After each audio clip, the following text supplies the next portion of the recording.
Bienvenue à tous sur ce live LinkedIn dédié à un sujet qui touche aujourd'hui de nombreuses ETI et PME, le choix d'un nouvel ERP. Alors ce choix et la bascule sont souvent perçus comme une contrainte, un véritable pain point pour les entreprises et de nombreuses idées reçues circulent sur le choix d'un ERP, mais aussi sur la conduite du projet. Pourtant, chez Talent, nous avons la conviction que l'adoption d'un nouvel ERP peut être une véritable opportunité stratégique pour votre entreprise, en particulier SAP S/4HANA. Alors, comment s'assurer que ce projet de transformation soit un succès stratégique avec l'implémentation de cet ERP? C'est ce que nous allons voir dans ce live.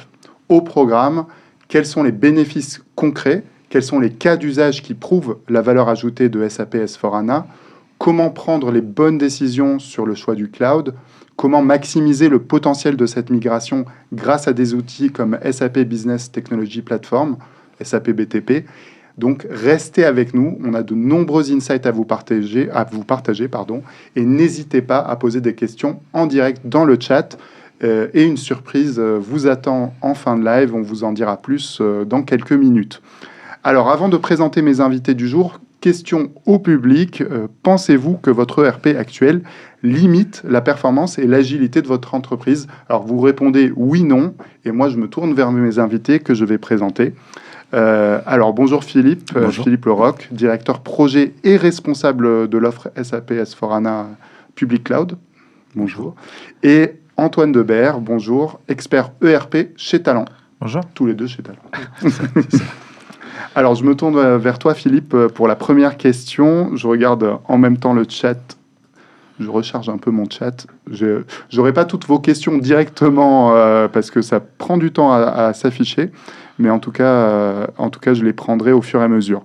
Alors, première question pour Philippe. Beaucoup d'entreprises perçoivent SAP comme une solution très puissante, mais très lourde, très souvent très lourde, complexe, plutôt destinée à des multinationales ou en tout cas des entreprises du CAC 40. Qu'est-ce que tu en penses et comment peut-on les faire changer de perspective ? Alors c'est vrai qu'il y a beaucoup d'idées reçues encore qui circulent autour de SAP, des solutions ERP de SAP. On le voit au quotidien avec les clients, les prospects avec qui on interagit. Et ces idées reçues, en fait, les plus simples pour les contourner, c'est de les confronter à la réalité. Et on va voir que la réalité est tout autre. Alors déjà, 80% des clients SAP aujourd'hui sont des ETI et des PME. Donc on est loin de cette image de dire SAP, S/4HANA que pour des grosses entreprises. En revanche, la réalité, c'est aussi que parmi les entreprises du CAC 40, on pense qu'il y a environ 70% de ces entreprises qui utilisent SAP d'une façon ou d'une autre. Mais c'est aussi un avantage, en fait, pour la solution S/4HANA, c'est que des innovations, des développements qui sont faits pour ces grandes entreprises, en fait, sont mises à disposition d'entreprises de plus petite taille, des ETI, des PME, sur une même plateforme, sur le S/4HANA Public Cloud. L'autre point, pour contrer un petit peu ces idées reçues d'une solution qui serait complexe, qui serait un peu monolithique avec peu de flexibilité, je vous invite en fait à nous solliciter pour une démo et vous pourrez voir qu'en fait on est sur une ergonomie simple, hyper intuitive, et ça va au-delà de simplement proposer une interface dans le web, ça va au-delà de simplement proposer des écrans accessibles en mobilité. C'est aussi réellement des parcours utilisateurs qui sont faits pour les métiers et que pour les métiers, en fait. On limite le nombre de clics, on a quelque chose de très intuitif et qui permet d'aller très vite et de gagner en productivité. On a des indicateurs de gestion, des KPI qui sont poussés aux utilisateurs de façon contextualisée tous les matins, par exemple, et qui permettent d'intervenir, d'avoir des situations d'alerte. Voilà, donc je vous invite vraiment à solliciter une démo. Je trouve que c'est assez bluffant sur ces nouvelles versions et sur ces apps Fiori. L'autre point, c'est que les projets SAP et les projets ERP au sens large ont profondément changé durant les dernières années. Et en particulier sur SAP, ce dont on se rend compte quand on commence un projet SAP, c'est qu'il y a 80 voire 90% des processus qu'on souhaite adresser, qui l'ont déjà été des centaines, voire des milliers de fois selon les industries, ont déjà été adressés sur des projets. Et c'est ce que SAP appelle les best practices. En fait, ils ont capitalisé sur tous ces projets qui ont pu être faits pour proposer quelque part sur l'étagère, directement dès le premier jour, disponible, des processus optimisés. Donc c'est un vrai intérêt parce qu'en fait, au lieu de concevoir, on vient valider la solution et le temps en fait qui n'est plus passé sur des processus qui sont de l'ordre de la commodité, mais bien sur les discriminants, les différenciants et les processus qui apportent le plus de valeur à l'entreprise. Donc ça permet d'aller infiniment plus vite. Les projets aussi évolué dans le sens où les équipes elles-mêmes ont changé. Il y a quelques années, il était fréquent d'avoir des équipes projets sur SAP de 10 personnes, voire plus. Aujourd'hui, c'est rare d'avoir plus de 4 personnes. On peut faire des projets avec une équipe de consultants de 3 personnes.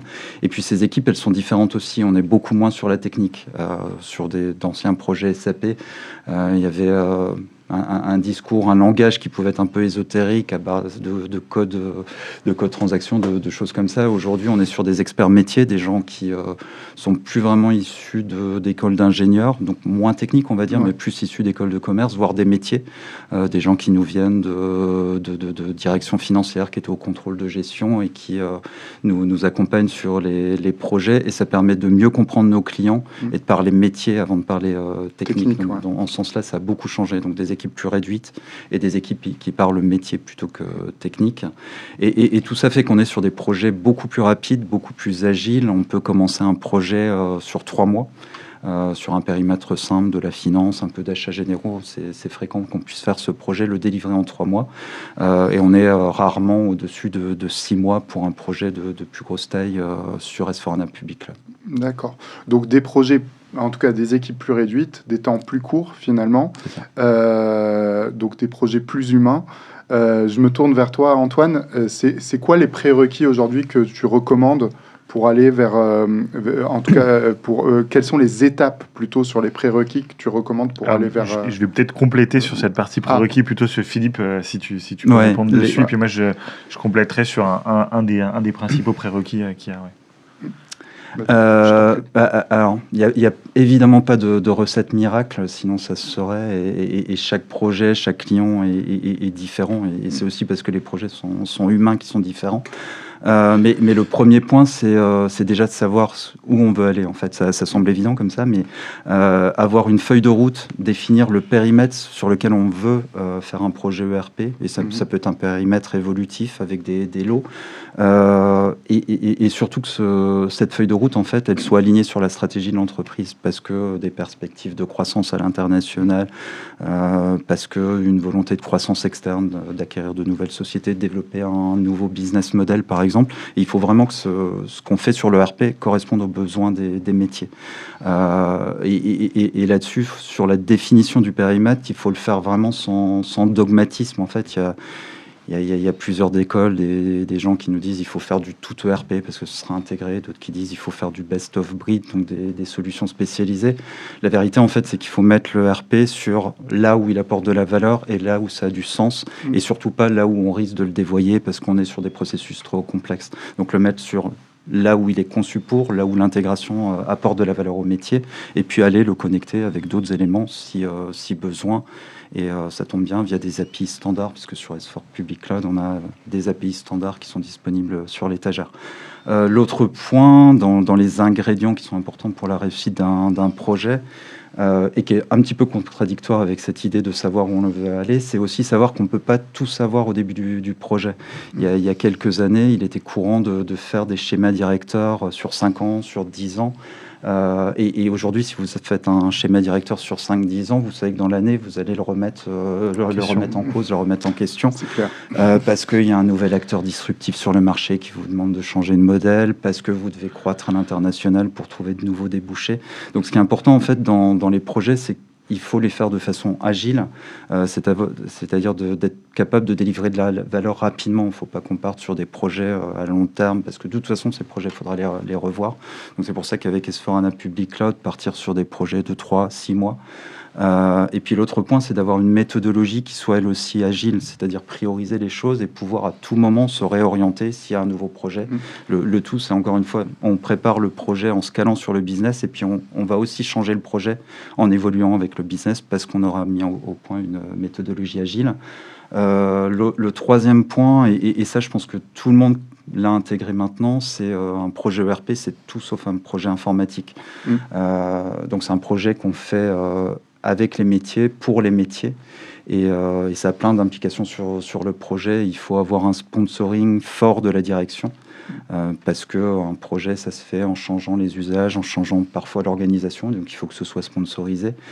Et puis il faut que les métiers soient disponibles en fait. On leur demande une contribution forte parce qu'on travaille, on ne sait rien faire sans ces métiers. Et ça veut dire que quand je parlais tout à l'heure d'un projet en 3 mois, peut-être qu'il faudra le faire en 6 mois parce que les métiers ne sont pas disponibles. L'important est qu'ils soient là, qu'ils adhèrent à la solution, qu'ils montent en compétence sur cette solution et qu'on puisse innover avec eux. Et justement, le quatrième point, c'est l'innovation et l'apport de valeur. J'entends encore trop souvent des DAF, des DSI qui me disent il n'y a pas de ROI à aller chercher sur un projet ERP. Sous-entendu, c'est... le RP, c'est un centre de coût.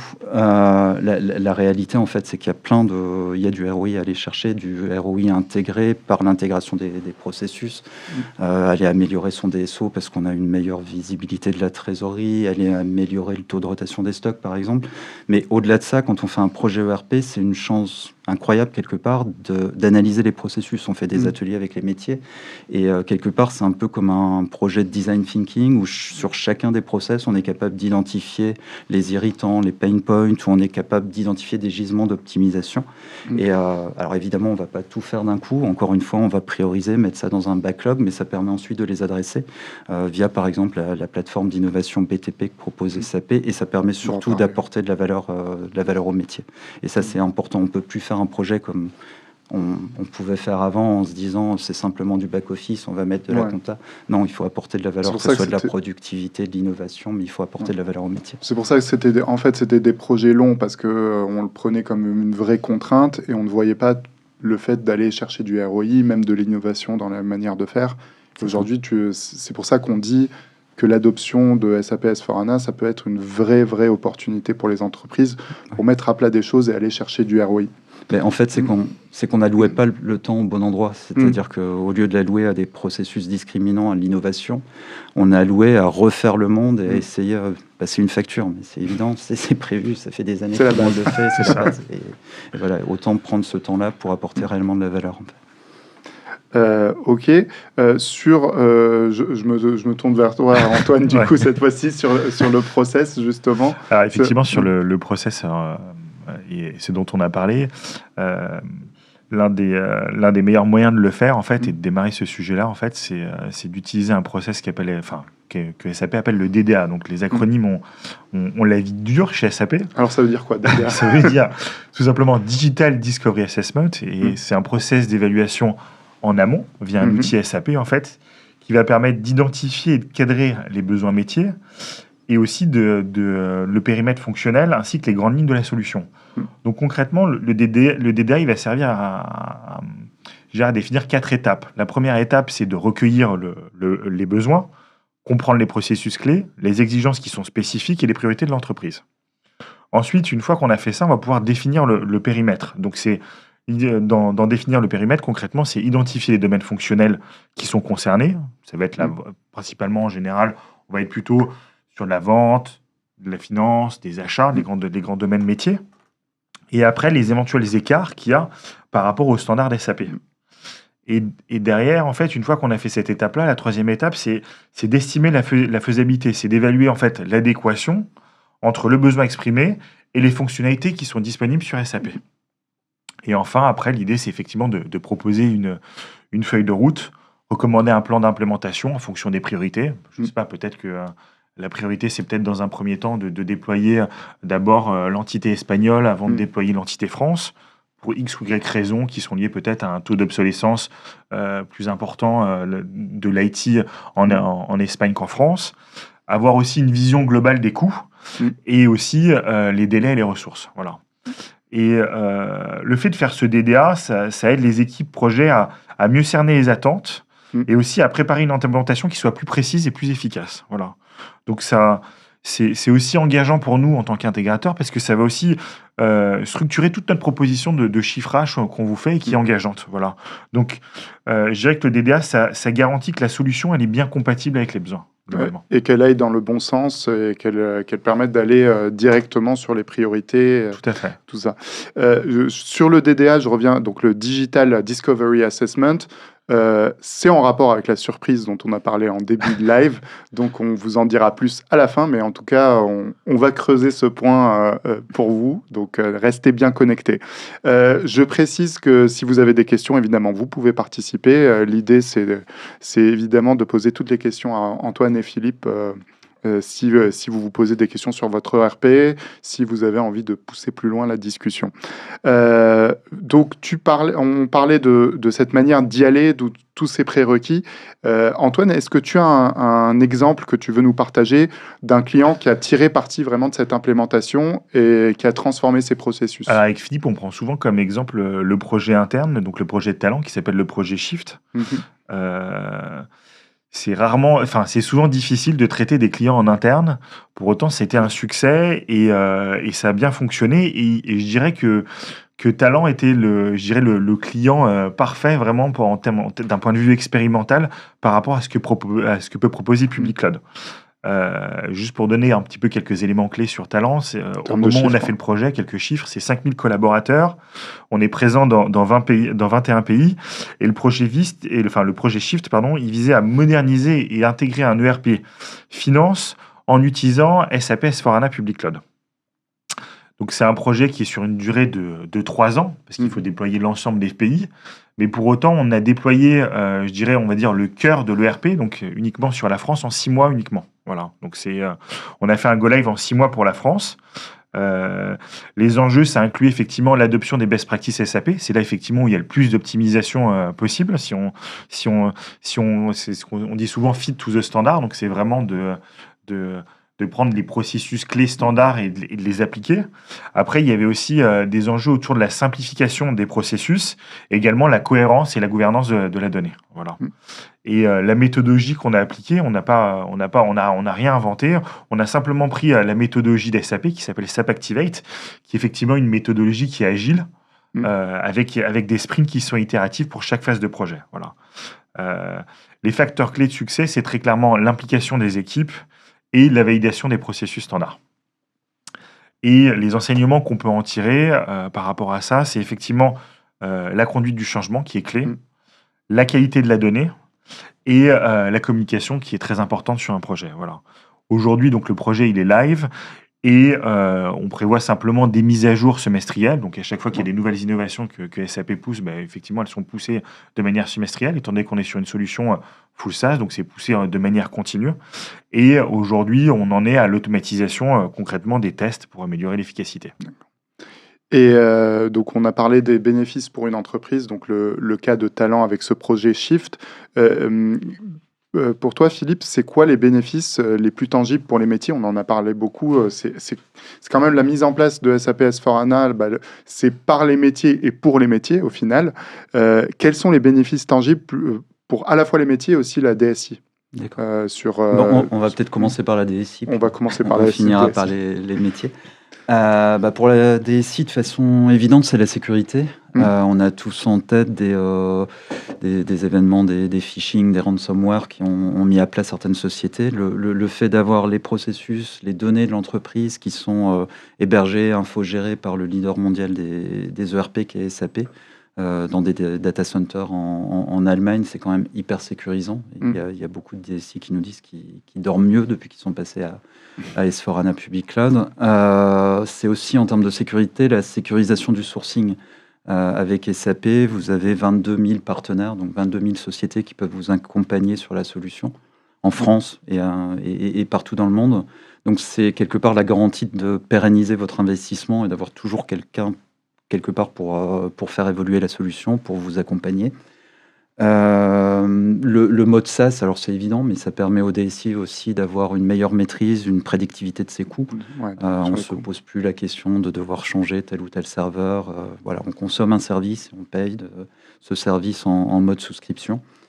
L'autre point, on en a parlé un petit peu tout à l'heure, c'est que c'est un S4HANA Public Cloud, c'est un système qui est très ouvert avec des API standards, donc ça permet aussi de mener des projets sur d'autres pans fonctionnels, sur d'autres applicatifs, tout en les intégrant de façon standard avec l'ERP. Donc et en les sécurisant pour le coup, parce que ces API standards intègrent aussi la sécurité. Notamment via BTP, on en parlera un peu plus loin. Exactement, BTP qui propose des packages en fait, d'API en fonction des softs avec Salesforce par exemple, parce qu'on interagit beaucoup avec Salesforce.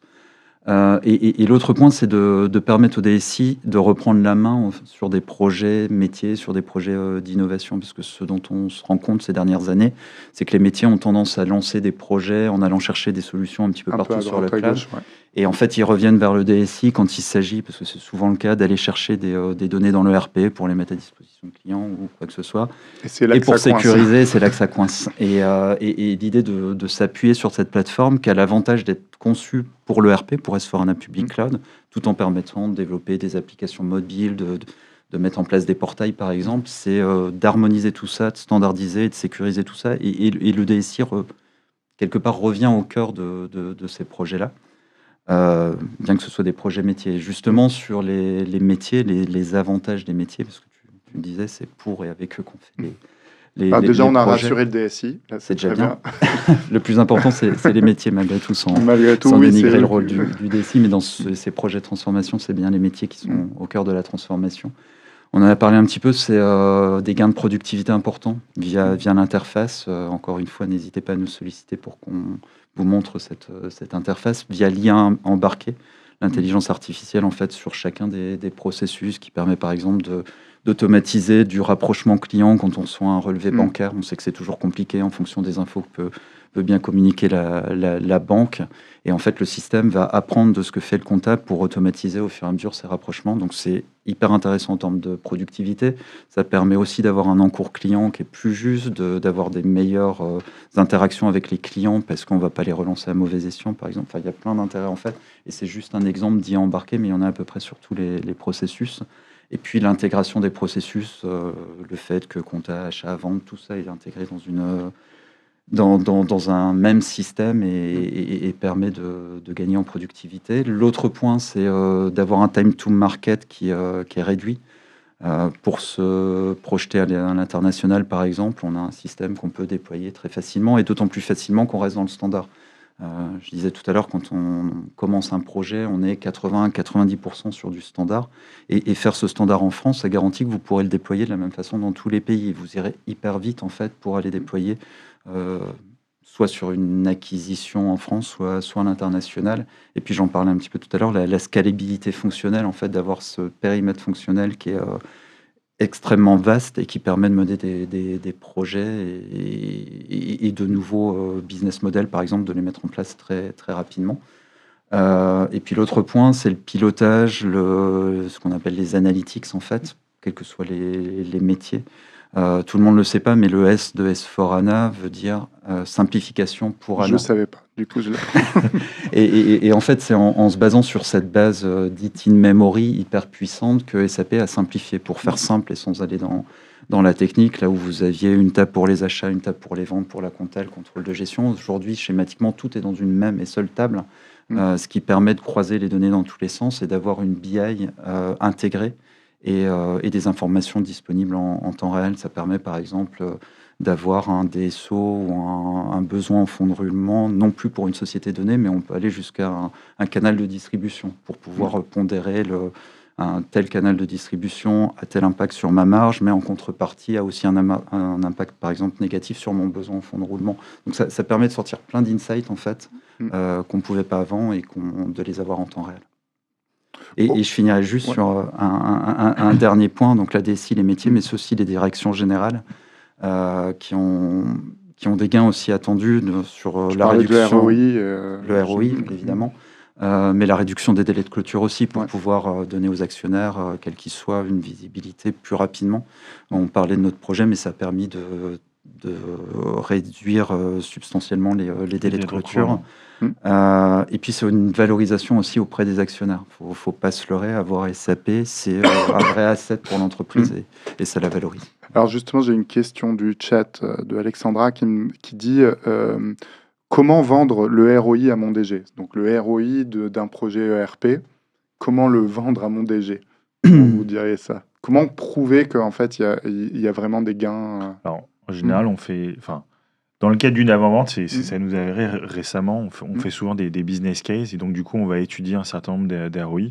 Je pense notamment à un client qu'on a fait récemment là, dans l'énergie, où effectivement, on a discuté avec le directeur financier pour voir un petit peu d'abord quelles étaient d'abord les contraintes qu'il avait et associé à ces contraintes-là, de voir un petit peu quelles optimisations on pouvait faire. Donc, typiquement, ils avaient des problématiques. Les achats généraux n'étaient pas centralisés.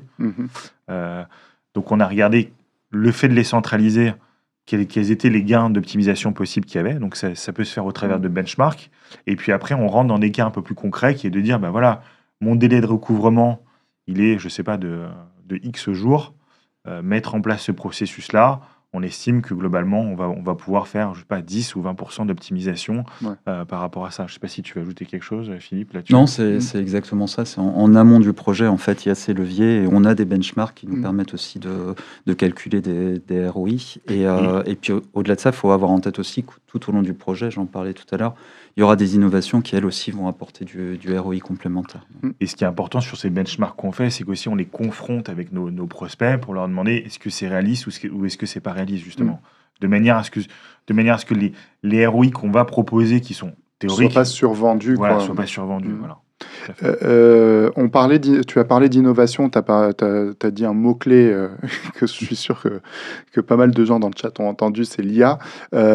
Justement, quelles sont les innovations que propose S4HANA aujourd'hui dans sa version cloud? Je me tourne vers toi, Antoine, là-dessus. Alors, le sujet de l'IA, c'est effectivement un sujet qui est prépondérant aujourd'hui, qui est tout le monde en parle. C'est ça. Tout le monde ne le fait pas vraiment, mais tout le monde en parle. C'est ça. SAP a bien pris le virage et aujourd'hui, donc il y a un assistant qui s'appelle Joule, qui est l'assistant IA. Alors Joule, J-O-U-L-E, c'est pas J-U-L, au cas où. Et l'idée, en fait, c'est d'avoir une interaction en langage naturel. Donc, on interroge directement le système, en fait, pour obtenir des données ou déclencher des tâches. Voilà. Donc, concrètement, vous vous levez, vous connectez sur votre système et vous lui demandez quelle est votre marge brute. Et il va vous sortir, par exemple, votre marge brute sur votre activité, je ne sais pas, de construction, par exemple. Après, vous avez aussi derrière des suggestions qui sont des suggestions intelligentes. Donc, Joule peut proposer des actions ou des optimisations, que ce soit sur vos stocks ou sur vos rapprochements financiers, de manière effectivement à optimiser, effectivement à avoir je dirais, le bon usage entre guillemets de l'ERP et vous assister en fait. Voilà. Donc en fait, il va lancer des notifications sur des alertes sur certains éléments stratégiques, c'est ça? Voilà. Et alors après, il y a donc ça c'est vraiment sur l'aspect intelligence artificielle. Il faisait déjà des choses un petit peu au préalable en fait. C'était pas forcément des alertes, mais en fait sur les tuiles Fiori, en fait on les paramètre. Alors SAP Fiori, il faudra que tu expliques ce que c'est aussi. Mais voilà. Vas-y, donc, je te compte. Si on fait simple, en fait, vous ouvrez votre applicatif ERP, donc SAP, et derrière, en fait, c'est composé de plein de petites tuiles qui sont liées, en fait, au métier que vous faites. Donc, par exemple, le contrôleur de gestion va avoir des tuiles qui sont liées à son métier sur un certain nombre de tâches opérationnelles qu'il est amené à faire. Et sur ces tâches-là, en fait, on va paramétrer ces tuiles de manière à lui dire, attention, si dans ton tableau de bord, je sais pas, par exemple, le délai de recouvrement est trop long, de pouvoir amener des actions concrètes et lui dire et l'inviter effectivement à pouvoir prendre des actions d'un point de vue opérationnel. Voilà. Donc le premier pan d'innovation, c'est vraiment toute la partie intelligence artificielle et ça va continuer chez SAP. Ils vont aller très loin sur ces sujets-là. Et je pense qu'il y aura certainement des annonces qui vont arriver probablement dans le courant du mois de février. Ouais. Pour pas spoiler. Voilà, pour pas spoiler. Le deuxième sujet, c'est un sujet qu'on est tous amenés à avoir. C'est les sujets autour pour l'innovation en tout cas, c'est sur les sujets autour de la durabilité, de la sustainabilité. Voilà.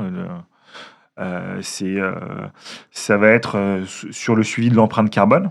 Donc, des mesures et des analyses de réduction de l'impact environnemental. Comment je peux mesurer ça? Donc à partir des données de l'ERP, quoi. C'est ça. Nous, concrètement, par exemple, sur nos avant-ventes, on est capable d'indiquer à un client sur notre proposition de chiffrage quelle a été notre empreinte carbone pour pouvoir effectivement proposer cette avant-vente et proposer le chiffrage qu'on propose à nos clients par rapport aux déplacements qu'on a fait, etc., etc.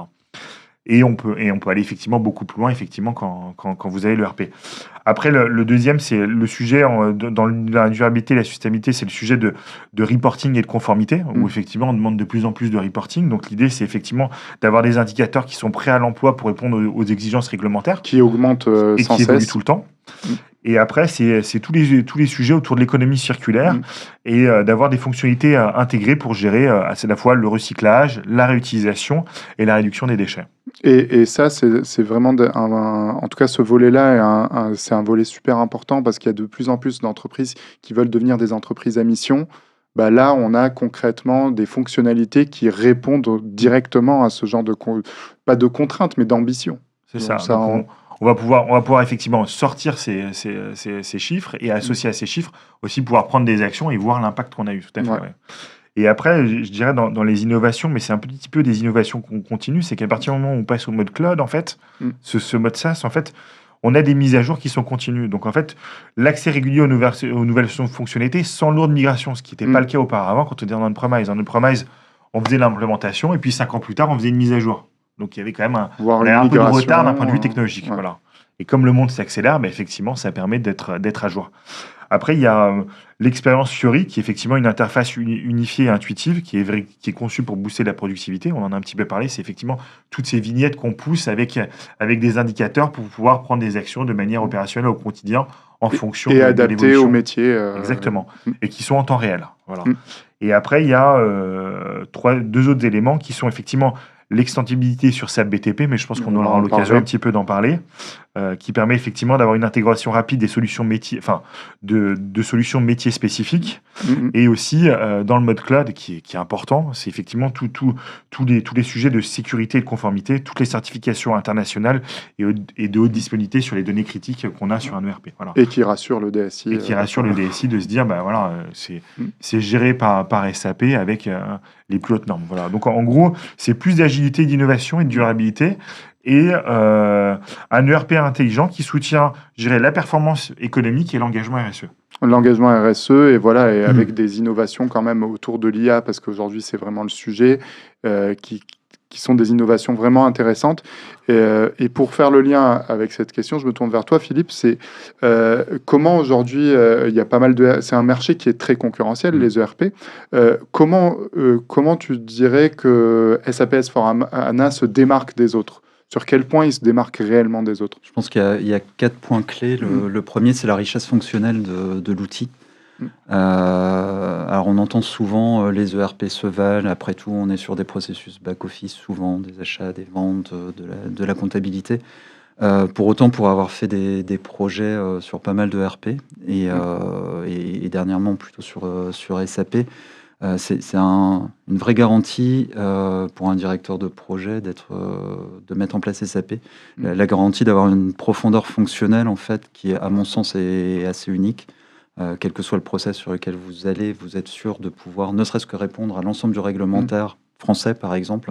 C'est pas le cas d'autres ERP anglo-saxons sans les citer. Voilà, c'est une vraie sécurité et encore une fois, comme je disais tout à l'heure, plutôt que de passer du temps sur des processus de l'ordre réglementaire qui devraient être des commodités, c'est vraiment avec un projet SAP pouvoir passer le temps sur ce qui apporte de la valeur et de l'innovation, parce qu'on a la garantie avec 50 ans d'expérience de SAP que le réglementaire, que le minimum en fait soit couvert en fait. Et puis au-delà de ça, c'est aussi la largeur du périmètre fonctionnel. Et ça, c'est la garantie aussi de pouvoir changer, de pouvoir se transformer, de pouvoir accompagner les métiers où qu'ils veuillent aller quelque part. Et j'aime bien donner l'exemple d'une PME française, qui fait du négoce de produits électroniques, par exemple. Cette PME, elle commence parce que c'est juste du négoce au départ, avec simplement la finance, un petit peu d'achat, un peu de vente et une petite gestion de stock. Et puis ensuite, parce que c'est un peu la mode aussi en ce moment, elle décide de réindustrialiser, de faire du Made in France. Avec SAP, en fait, elle peut aller chercher le module qui permet de faire de la gestion de production. Elle aurait pu aller prendre un best-of-breed aussi, donc une société, un soft spécialisé en fait pour répondre à ça. Mais l'idée, c'est d'activer aussi ce module-là parce qu'il y a une intégration avec le contrôle de gestion pour calculer des coûts de revient, par exemple, avec le calcul de besoins. Donc ça, c'est une première façon d'évoluer en partant d'un premier ERP. Elle souhaite se déployer parce qu'il y a un marché à aller chercher en Espagne sans avoir à rajouter de coûts supplémentaires, si ce n'est les utilisateurs qu'on va ajouter. Elle va pouvoir se déployer très rapidement. En même temps que ses produits électroniques, elle souhaite commercialiser des licences. Là aussi, elle va pouvoir, en s'appuyant sur un module qui s'appelle Subscription Billing, facturer des souscriptions, calculer l'usage de ses clients et facturer en mode souscription. Et cette société, si elle veut se transformer encore plus, parce que plus de concurrence, elle peut aussi proposer des offres bundlisées dans lesquelles il y aurait à la fois du service, son produit et les licences. Et ça, elle peut le faire aussi avec une solution qui s'appelle Solution Order, et tout ça sur le même ERP. Et objectivement, il y a peu de ERP qui permettent d'avoir cette richesse. C'est un exemple pour une société donnée, mais il y en a plein d'autres. L'autre point, on en a parlé tout à l'heure, c'est ce qu'on appelle la scalabilité, c'est-à-dire que sur une même plateforme, S/4HANA Public Cloud, on est capable d'avoir une start-up avec des ambitions fortes de croissance. Comme une multinationale. Exactement. Ce qui casse une des idées reçues que j'abordais au début du live, effectivement, que c'est destiné uniquement à des grosses entreprises, pas forcément. C'est destiné à des entreprises, quelle que soit leur taille, mais qui ont des volontés de croissance. Ouais, pour faire qui ça. peuvent croître. C'est la possibilité de se déployer à l'international. J'en ai déjà parlé, mais ce qui est important aussi, c'est à l'international et en étant sûr d'être accompagné. Parce qu'au-delà que le RP puisse répondre aux contraintes locales, il faut aussi pouvoir trouver le vivier de consultants qui permettra de vous accompagner, de ressources. Et puis, cette scalabilité, elle arrive aussi elle se manifeste dans le mode de licensing. Le mode de licensing de SAP en souscription, elle favorise la croissance parce qu'en fait, le coût marginal de nouveaux utilisateurs est moindre au fur et à mesure qu'on croît. En fait. Et c'est pour ça qu'SAP a marketé cette offre S/4HANA Public Cloud avec le nom gros, parce que ça dit ce que ça veut dire, ça veut accompagner la croissance. C'est une ambition de croissance. L'autre différenciant, c'est l'écosystème unique de SAP. J'en parlais, 22 000 partenaires, mais c'est aussi l'ensemble de la base active de clients. Rien que nous, Talent, aujourd'hui, on a 350 clients actifs. Donc c'est autant de retours d'expérience, de cas de gestion, et il est hyper rare sur des projets être bloqué et de ne pas réussir à trouver une solution standard qu'on aurait mise en place chez un autre client. Donc c'est un vrai accélérateur et on capitalise exactement. Et puis le dernier point, l'innovation. J'en parlais tout à l'heure, c'est important et c'est intégré dans le RP lui-même et c'est intégré dans cette fameuse plateforme BTP dont on va parler. Et pour autant, ça reste un système ouvert. Alors, tu parlais d'énormément de modules qui permettent d'adresser énormément de cas d'usage ou d'envie de croissance. Mais aujourd'hui, ça reste effectivement une plateforme ouverte et on va le voir avec BTP. Juste avant, il y a un point qui a été sous-jacent dans toutes les questions dont on a parlé, c'est le cloud. Antoine, justement, le choix du cloud, il y a une stratégie de SAP d'aller vraiment qui est passé du cloud first au cloud only. Ouais. Et qu'est-ce que tu en penses? Pourquoi, pour toi, le cloud est un passage quasi obligatoire pour S/4HANA? Alors, je dirais que c'est même pas une tendance marché, je dirais que c'est la norme du marché aujourd'hui. Ouais. Et aujourd'hui, en fait, si on regarde d'un point de vue économique, on est passé vraiment d'un cas... Enfin, il y a 15 ans, on était d'un coût de possession, aujourd'hui à un cas d'usage, un coût d'usage globalement. Et pourquoi on est passé là? C'est simplement qu'aujourd'hui, la montée en puissance des solutions SaaS, ça permet tout simplement de réduire les coûts d'infrastructure. Et donc de rendre la technologie, je dirais, accessible, ce qui était un peu moins le cas auparavant, en fait. Et ça apporte aussi plus d'agilité et un accès plus rapide aux innovations, notamment sur l'IA ou sur l'automatisation dont on a parlé. Et on en a parlé un petit peu, les bénéfices concrets, c'est à la fois la mise à jour continue, on en a parlé, plus de migration lourde, des nouveautés qui sont livrées en continu, une flexibilité, la capacité aussi à ajuster les ressources en fonction de la demande, une réduction des coûts, très clairement, parce qu'effectivement, du coup, les ressources, enfin, les ressources sont mutualisées et toute cette sécurité, cette conformité.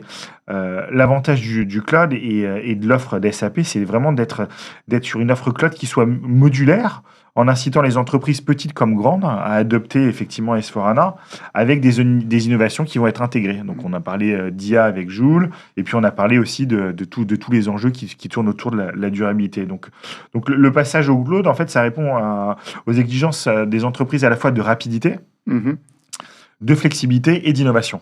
Voilà. Et je dirais que c'est un socle technologique qui s'adresse globalement à toutes les entreprises, clé en main au travers des best practices qu'a SAP depuis 50 ans, tout en garantissant à la fois l'évolutivité et aussi de la pérennité des applications métiers. Et du coup, pour compléter ce point sur le cloud, on va passer sur la partie BTP qu'on tease depuis tout à l'heure. Du coup, en quoi, pour toi, donc SAP Business Technology Platform, donc BTP, ça complète l'offre S/4HANA pour maximiser la valeur ajoutée? On l'a un peu deviné dans pas mal de cas que vous avez abordés, mais je te laisse développer sur ce sujet-là. Ouais, alors- Et après, je prendrai deux questions intéressantes du chat, donc une question de Yasmina et de François. D'accord. Mais je te laisse développer sur ce point. Alors, BTP, c'est encore un acronyme. Hein. Oui, alors c'est pas changer. celui qu'on croit, mais donc, Business Technology Le Platform. Business Technology Platform, c'est une plateforme de développement et d'innovation qui est concrètement intégrée avec S/4HANA. Et l'objectif, c'est de pouvoir créer, étendre et intégrer rapidement des nouvelles applications ou des nouvelles fonctionnalités. Donc, en fait, elle centralise globalement différentes technologies, que ce soit la base de données, que ce soit de l'analytique, que ce soit de l'IA. Aussi, on entend aussi beaucoup parler de développement low-code, no-code. Donc, toutes ces technologies-là. Et en fait, c'est des extensions qui sont sur mesure. Ça veut dire que les clients peuvent développer des solutions spécifiques sans modifier le cœur S/4HANA. Donc, en fait, le cœur, en fait, on parle souvent de clean core. On le laisse, entre guillemets, vivre et évoluer. Et effectivement, s'il y a besoin, en fait, d'avoir des besoins spécifiques, pouvoir passer par la BTP. Pour construire cette passerelle. Quoi. Exactement. Et ça facilite aussi les mises à jour et ça préserve la stabilité du système, ce qui n'était pas le cas auparavant quand on faisait du développement spécifique. Là, effectivement, on va pouvoir le faire. Et d'autre part, Philippe en a parlé, c'est aussi un écosystème et effectivement des possibilités effectivement d'extension. Voilà. Donc en fait, BTP, en fait, c'est effectivement une plateforme d'innovation qui va être agile, qui va aussi pouvoir être extensible et sécurisée et permettre aux entreprises en fait de créer de la valeur et d'optimiser leur processus métier. Et ça reste effectivement sécurisé puisque, voilà, donc on fait, encore une fois, je reprends notre persona du DSI, ça permet d'être sécurisé et de rester toujours sur ce clean core de l'ERP. Et en fait, dans ce clean core, en fait, on va pas pouvoir mettre en fait tous les besoins métiers. Il va y avoir des besoins métiers qui vont être spécifiques et l'idée, effectivement, c'est de pouvoir les adresser par la BTP pour apporter de l'innovation et aussi pour apporter aussi de la valeur tout simplement au métier. Quoi. Alors, je précise quand même sur le sujet SAP BTP, on aura un slide, n'importe quoi, un live qui est prévu le 13 mars, donc on vous enverra le lien dès qu'il sera disponible, mais du coup, il y aura un live où on va adresser pas mal de cas d'usage de BTP, donc stay tuned, on vous postera ça sur LinkedIn très prochainement, donc on aura de nouveaux invités pour parler plus spécifiquement de SAP BTP. Je complète toujours sur SAP BTP, Philippe. Est-ce que tu as quelques cas d'usage qui ont été mis en œuvre sur cette technologie-là, qui ont été utilisés? Oui, alors avant de parler de cas d'usage... Tu voulais nous partager une stat. C'est ça. Vas-y, partage. Qui est super intéressante. Oui, la stat, c'est 142 jours en fait. 142 jours, c'est le temps passé par une ETI en moyenne. Ouais. Une ETI, une PME, c'est une source McKinsey, en obligations fiscales et réglementaires. C'est même pas en tâches administratives, c'est vraiment que du fiscal et du réglementaire. Donc 142 jours par an. Ouais. L'autre stat qui est intéressante, c'est 8 heures par semaine et par employé. Ça, c'est le temps qui est passé à chercher et à gérer des données. Je parle même pas d'en tirer des insights, de Oui, les d'aller analyser, juste les chercher, juste aller quoi. les chercher. Donc, extraire, ouais. tout ça donne une idée en fait des gisements d'optimisation qu'on peut avoir encore aujourd'hui dans les ETI et les PME. Si vous cherchez 142 jours par an sur ChatGPT dans une ETI, c'est aussi une stat tout aussi effrayante, c'est le temps passé par un cadre en réunion. Rien à voir, mais c'est quand même, ça fait... Là, il reste les vacances, en fait. ça. Si on additionne. Voilà, et donc pour adresser ces gisements d'optimisation, et durant le temps des projets, on identifie en fait des gisements, des pain points, des choses qui sont très chronophages. Et sans spoiler le prochain live qui va être fait sur BTP, je vais juste donner quelques exemples. Ouais. Alors en matière de RPA, de Robotic Process Automation, donc, on a mis en place un robot qui fait la déclaration de taxes sur salaire pour une entreprise, un groupe en fait qui a 44 sociétés. Et 44 sociétés, ça veut dire aller chercher cette information dans la compta de la taxe sur salaire, se connecter 40 fois avec des credentials différents au site du gouvernement, faire cette déclaration et faire le paiement en ligne.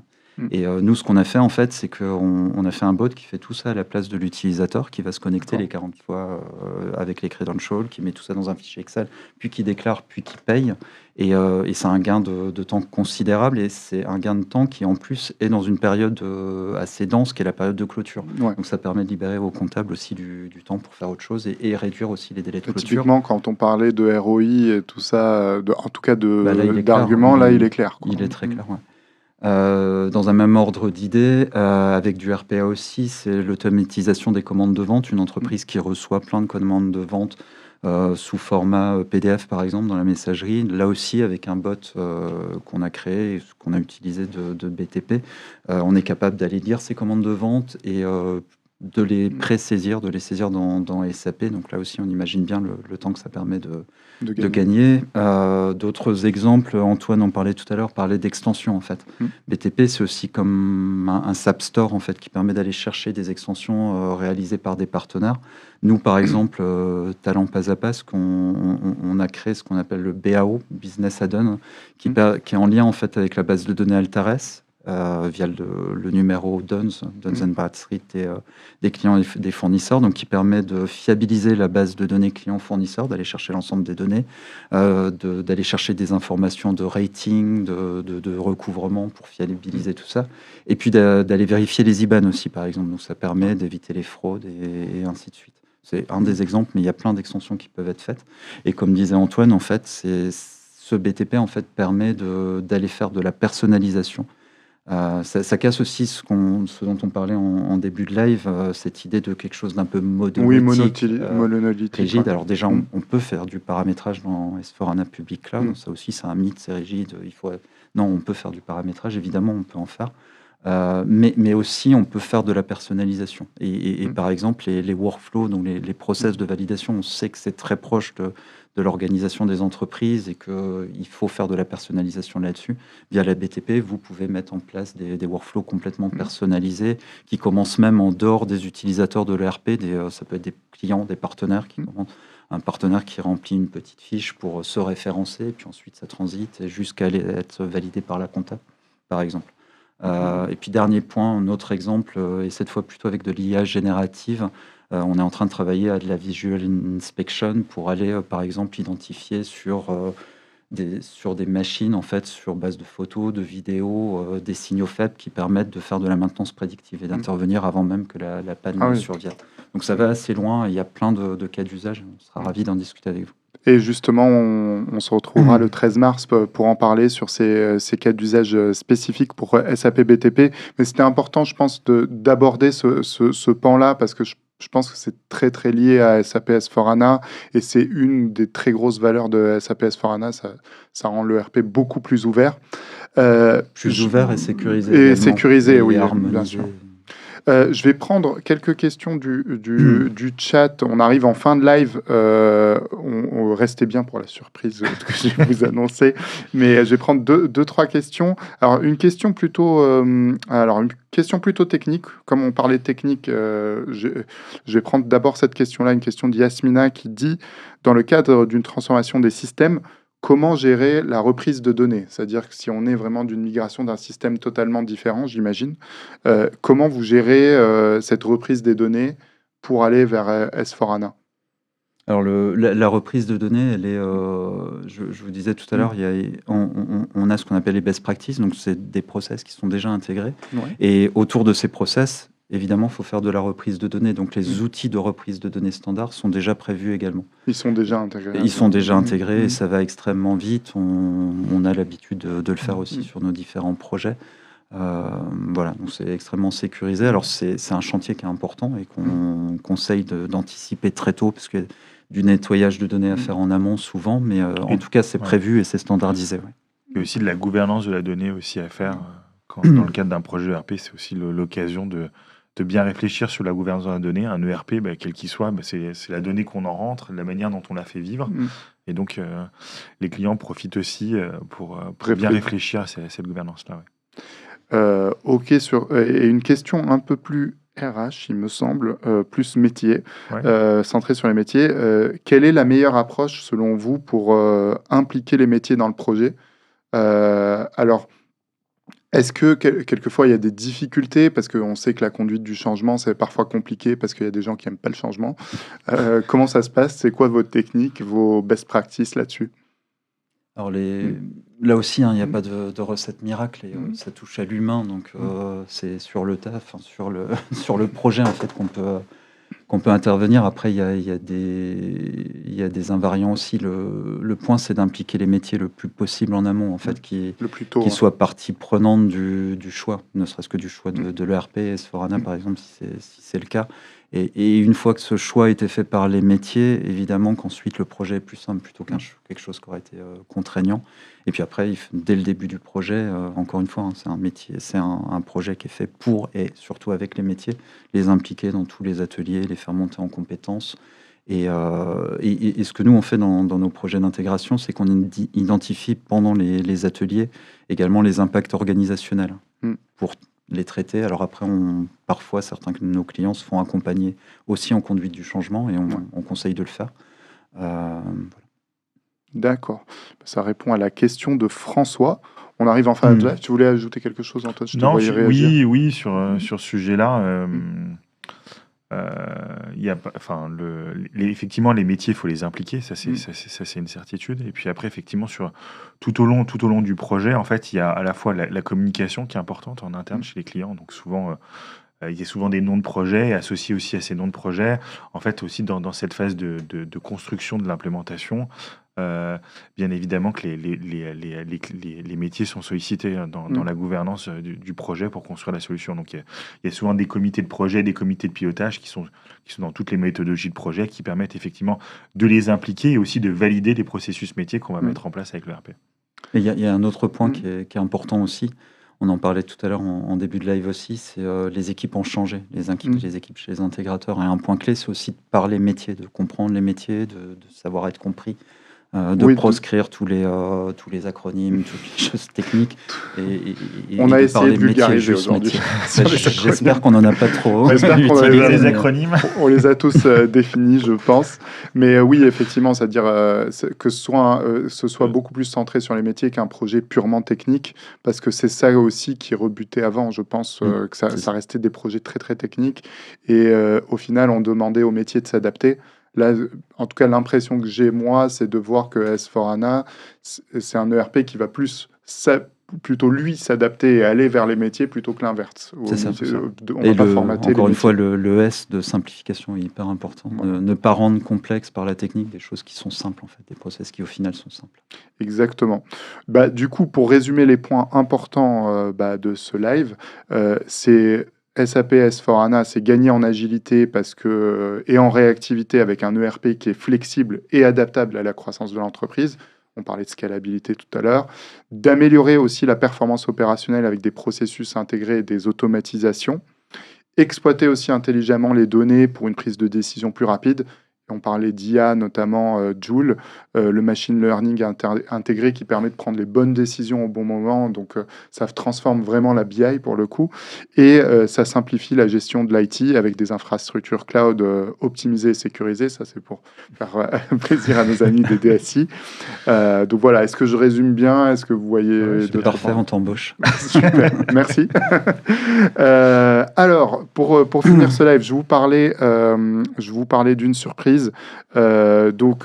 Si vous souhaitez checker votre éligibilité à S4HANA lors d'un entretien d'1 heure, on vous propose de réaliser cette fameuse Digital Discovery Assessment, donc la fameuse DDA. Je vais vous mettre tout de suite le lien en commentaire dans le live, vous pouvez le récupérer. Il suffit de vous inscrire, hein, c'est une landing page, donc il y a un formulaire à remplir très très court. Et vous vous inscrivez, je vous mets ça tout de suite, si j'y arrive, si LinkedIn me laisse le faire. Hop, c'est en ligne. Et n'hésitez pas à nous contacter, donc on vous mettra les contacts, notamment Philippe et Antoine, dans le chat. Et on peut poursuivre la discussion dans le chat, évidemment. Le replay sera disponible du live et on vous donne rendez-vous le 13 mars pour un live vraiment focusé sur des cas d'usage BTP.